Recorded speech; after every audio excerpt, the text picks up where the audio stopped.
Hello, Brobs. We're at the top of the book stairs. As you can see, I do have a plan with these books. These are basically the leftovers of what I can't fit on shelves at this point. Although some of these will be salvaged from the piles and put on my shelves, but for the moment, most of these are on the chopping block to be sold, and I've already sold. I took the top two off here and then replaced them and sold one of them and then relisted that book because I had 2 copies of it. I already made like $15 off it. So the remaining books we have plans from. See, like this book, Colin Wilcox's Switchback, which is a mystery novel. I guess you call it a novel. I don't consider that a book. That is betrayal of paper and sacrilege to ink. But of the books that remain, see, like this, I'd really like to read A Boy of Old Prague, just because I hope it has something to do with the Golem. But then I have oddities such as this. Lectures Faciles by Lazar, which is a 1917 tome that I got for free at John King Books in Detroit, which is I think the second largest bookstore in the world. And as you can see at the front inside the front cover, there's a depiction of Michelangelo, which to me looks an awful lot like Donald Trump, and for the simple fact that Trump infuriates half the country is a great joy to me. I didn't vote for him in either of well, I guess you wouldn't say either, but any of the 3 elections, simply because I won't vote. I do think he's a socialist, but I still think it's funny that people are irate at him. And I do think that looks like a depiction of Trump before he existed, even though the face is a bit of a... Look at that hair. I mean, that's Trump's hair. Then there's Donald and his friends. Like, this is an unofficial collection of Trump stuff. Donald and his friends, which if I could get somebody, I do know an artist guy who can have him draw just like some kind of little colored in drawings of Elon Musk and people like that. It would infuriate people. It'd infuriate them, which would make me happy.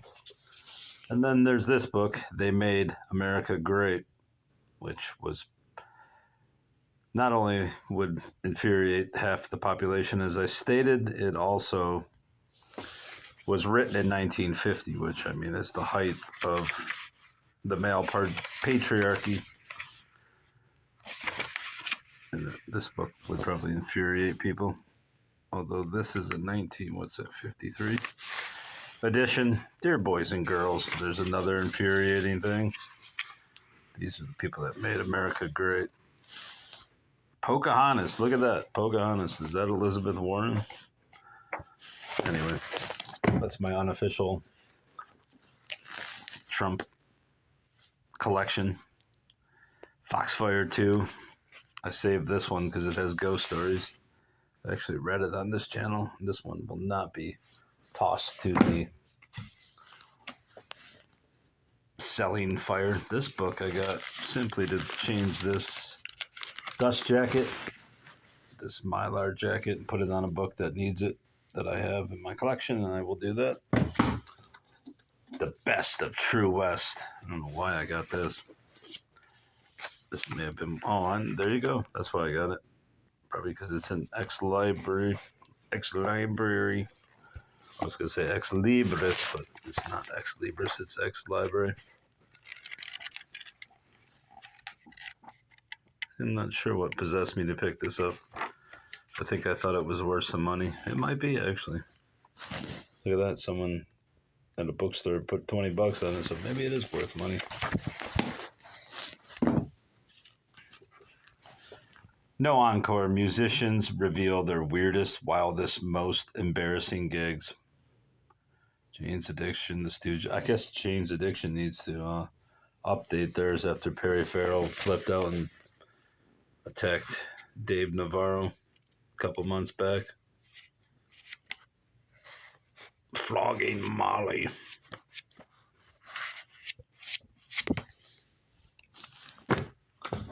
Pizza Tiger.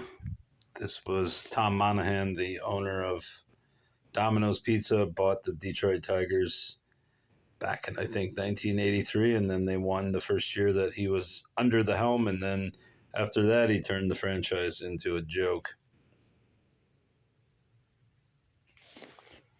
But he's still kicking around and in the book selling trade. Oh, this one I definitely will not be getting rid of because it has some kind of... Holy shit, it's signed by Tom, too. This is the time of year for warm thoughts and good feelings. Domino's Pizza and the Detroit Tigers wish you the happiest of holidays and all the best for 1987. Tom Monahan, although I don't think that's an actual signature. I think it's like a Xerox signature. That's crazy. Detroit Tigers sticker. That was nice of you, Tom. But for whatever reason, this book over the... When did I start selling books? Like 2000? Yeah. This book has always maintained a decent resale price for no known reason. Considering Monahan wasn't particularly popular with Tigers fans, but for some reason this book has had a mainstay of being worth the money. Then you have 7 complete novels of Earl Stanley Gardner. This book, which I bought just for the Mylar jacket, and I will not keep it. What's this say? Women by Robert Ruark. This book I actually want to read. Women started giving Robert Ruark trouble at an early age, but it took a world war before he finally figured out how to deal with his personal war with the fairer sex. One night on the lonely Pacific, the answer came to him in a word: vanity.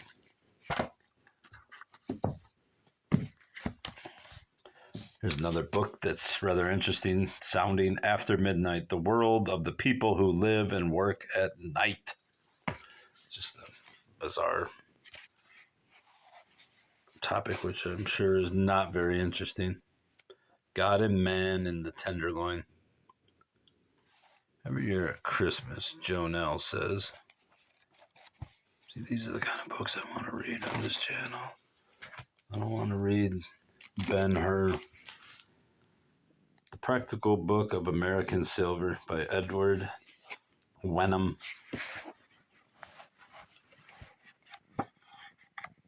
I think this is just literally sterling. Whoa, we got something in there. Got some ephemera. What is it? What is it? Oh my God, December 21st. It's a sign. Didn't I have a date coming up that I heard in my dream? Or yeah, it was November 10th, wasn't it? What happened? I don't think anything happened. Maybe it's December 10th. Now I got another one to deal with. December 21st. It's a fucking sign. It's a sign. Eyes of Boyhood, The Immortal American Boy, from Davy Crockett to Jodie Baxter. Don't know who that is. Assume I got it because it has this on there. Windsor Public Library, Carnegie Library.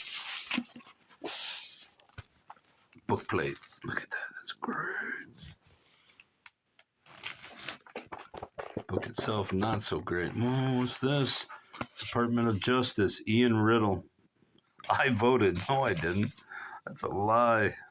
I'll never vote again unless there's a president who vows to eliminate the federal income tax and the, what's it called? The Federal Reserve, and then only will I vote for them after they've run a 4-year term and kept both of those promises. Ian Riddle, Special Agent, Detroit. I've seen this before. Oh, Henry.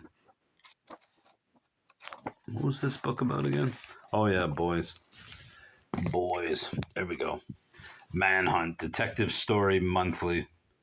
March, 35 cents. Every store new. Story new. Don't touch my face. Don't. Prognosis negative. See, this would be a good thing to read one of these days. Although I do hate pulp novels, they're disgusting. Break a Leg, which I only bought because it has a witch on the cover. I don't think it has anything to do with witches. The hell's all over this book?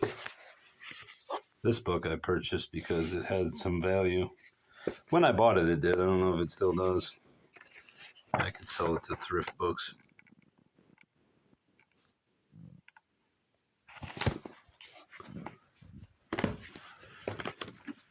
All Things Bright and Beautiful by James Herriot. I have several of his books strewn about this book-laden house. I think the other one I saw recently down in the basement. I have to get these together and sell them. Of course, I probably bought the same copy 3 times, thinking it was one of his other books. What is this then, bruv? The Vanity... No, The Venetian Glass something. The Venetian Glass Nephew by Eleanor Wiley. Yeah, that's why I got it. There it is, Denons of Detroit.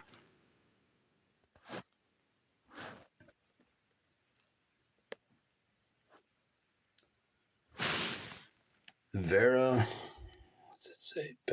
Ball? Vera Ball.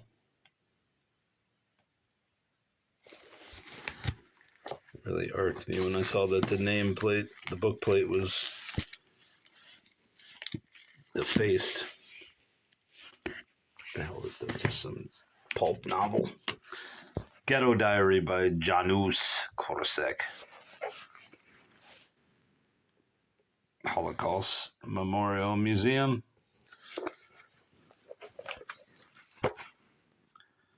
Janusz Korczak, a successful pediatrician and well-known author in his native Warsaw, gave up a brilliant career to devote his energies and talents to the care of orphans. This bottle's going to tip. I believe this is, Essays of Michael de Montaigne. Selected and illustrated by Salvador Dali, which is the whole point of having these books. I think I have several. I know I have a complete...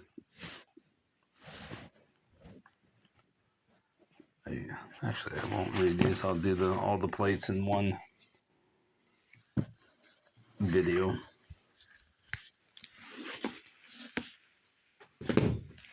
Balkan Ghosts. A Journey Through History. Well, that was not successful. Practicing the Power of Now by Eckhart Tolle. That one I will sell. Rats as Pets. My child has a rat. Actually, I think it died, so I meant to give this to my kid, but I have not. Instruction. Style Mate. Standard Zigzag Sewing Machine by Singer. Oh, wait, that's not the book. That's just a little fucking pamphlet. I thought it was a whole book. What the fuck is this? All right, there's that. View from the UN by The Memoirs of U Thant. No relation to U Thought. Purchased at UN in New York City, July 4th, 1978. Who is that? Walt? Who wrote this book? I guess it's U Thant wrote it.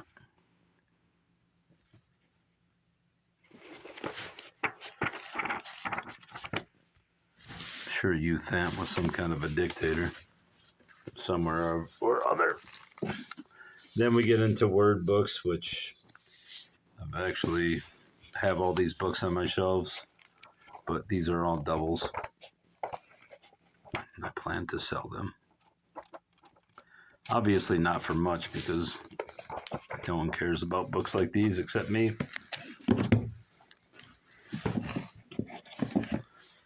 The Superior Person's Book of Words, with such things as megapod, having large feet, mephitic or mephitical, strictly speaking, foul or poisonous exhalations from the earth or other low-level source. Hey, that sounds like me. Eats, Shoots, and Leaves, the Zero Tolerance Approach to Punctuation by Lynn Truss. Can't trust it. Crazy English, The Ultimate Joy Ride Through Our Language by Richard Lederer, who has wrote several types of these books. What the hell's on that book? In the corner there. It said blood. Blood. That's the second book I've seen with those kind of stains. Maybe it's, look at this, a bat holding a bat. That's fucking brilliant. Hey, it's a bat owning a bat, bruv. Who would have thunked? Let's see if I can't get these other ones out. It's this one. A connoisseur's collection of old and new, weird and wonderful, useful and outlandish words by Paul Dixon. They have a word for it by Howard Rheingold. Let's check out a word. Man, I can't fucking read that. Hosque.